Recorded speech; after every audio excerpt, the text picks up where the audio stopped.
All right, Flames fans, we are live with 55, and it feels good to be back talking a little bit of Flames football after kind of thinking about it a lot last night, thinking about it a lot today. You know why I say that? It feels good to be back with you, Brendan, because myself, I'm not trying to put all the pressure on you here, but myself and a lot of fans are leaning heavily on you and your constant. I don't know. We talk about this every game. It's like you guys have the ability to bounce back and do all of that stuff, and us as fans, we don't have that. Like we suck at that, and we need you. So I've been looking forward to talking to you all day, just to kind of every time we get done talking, I always feel better, no matter the situation. So I don't even know. You're not still a teenager, are you? You're like what, 20, 21?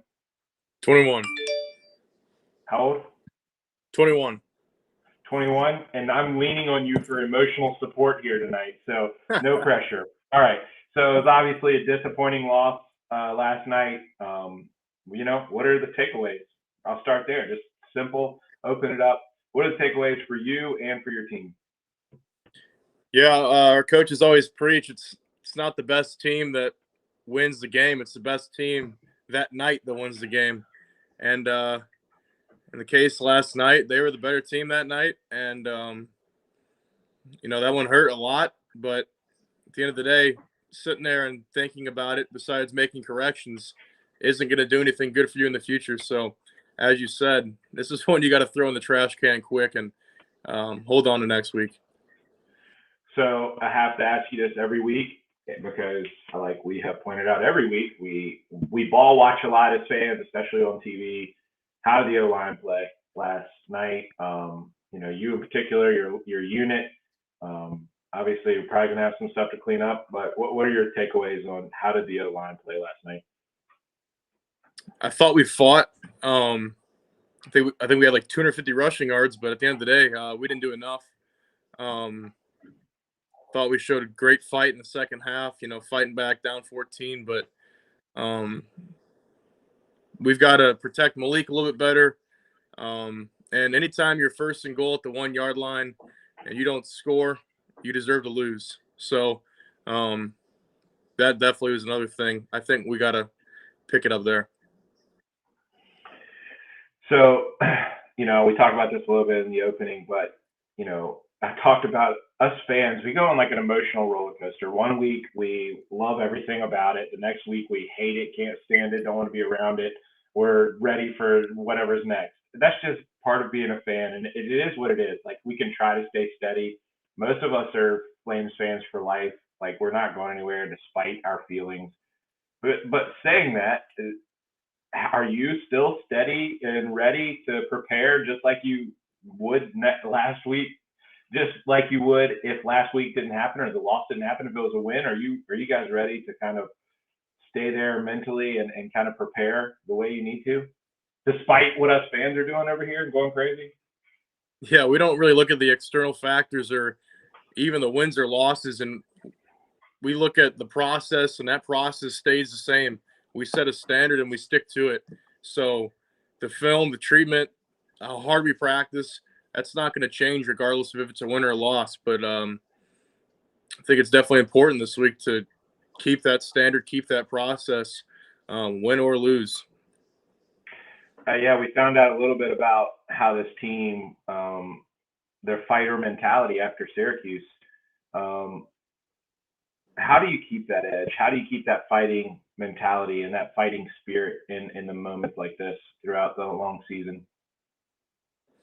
It's definitely difficult. We have to lean on each other and lean on the coaches and, take the advice from the people that matter and the people inside the locker room and really cling together. It's not all about us. At times they're going to feel mentally and physically drained or upset about a loss, but we got 120 brothers that we're fighting for, and we know the work we've put in, and there's so much to play for, and 5 guaranteed more opportunities, give it everything we got. So, yeah.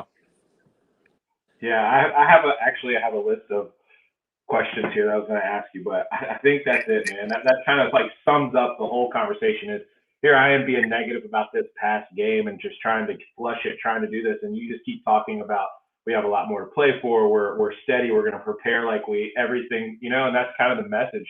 What is your message to fans about this team? Who do you guys have in the locker room? What is your message about this team and about the rest of the season to fans like myself? Yeah, I'd just say our team is just as upset as you guys are. We know the amount of time, money, effort that you guys put into this experience being the best for us.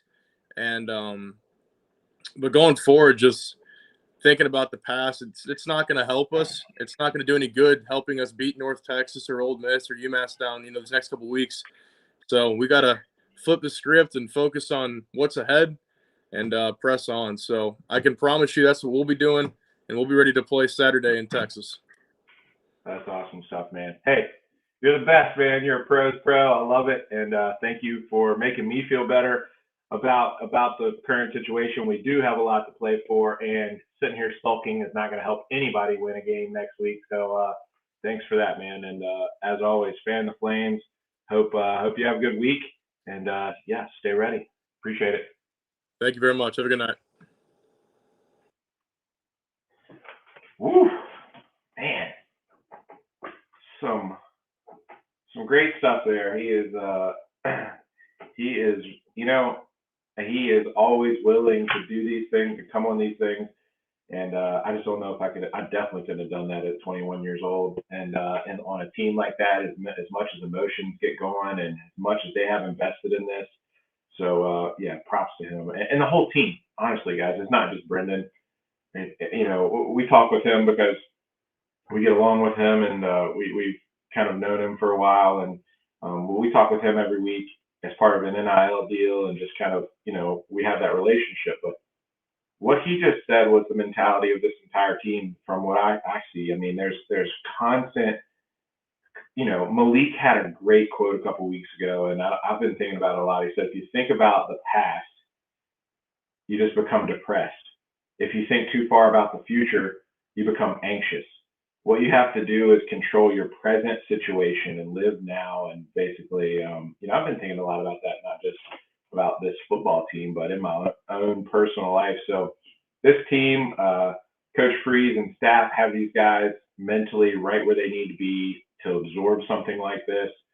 We could learn a lot from them. At the same time, we're not being coached up and all that every day. Maybe that's what we need. We need a fan coach who basically tells us, it's okay to feel this way. That's not gonna, something like that. Talk through our feelings. That's what we're basically here doing tonight, is talking through our feelings together. And when I was saying that, let me make sure and check the chat here. Nothing's coming on in the chat. Maybe I have that turned off or wrong or something. But yeah, it's kind of the mentality of the entire team. And what do we do as a fan base? I don't know. Honestly, it hurts when it hurts, and it feels good when it feels good. And other than that, if you're analyzing it too much more than that, then you might drive yourself crazy. So yeah, I think we have a good group of guys to root for. The coaching staff and Freeze have them right where they need to be mentally to absorb something like this.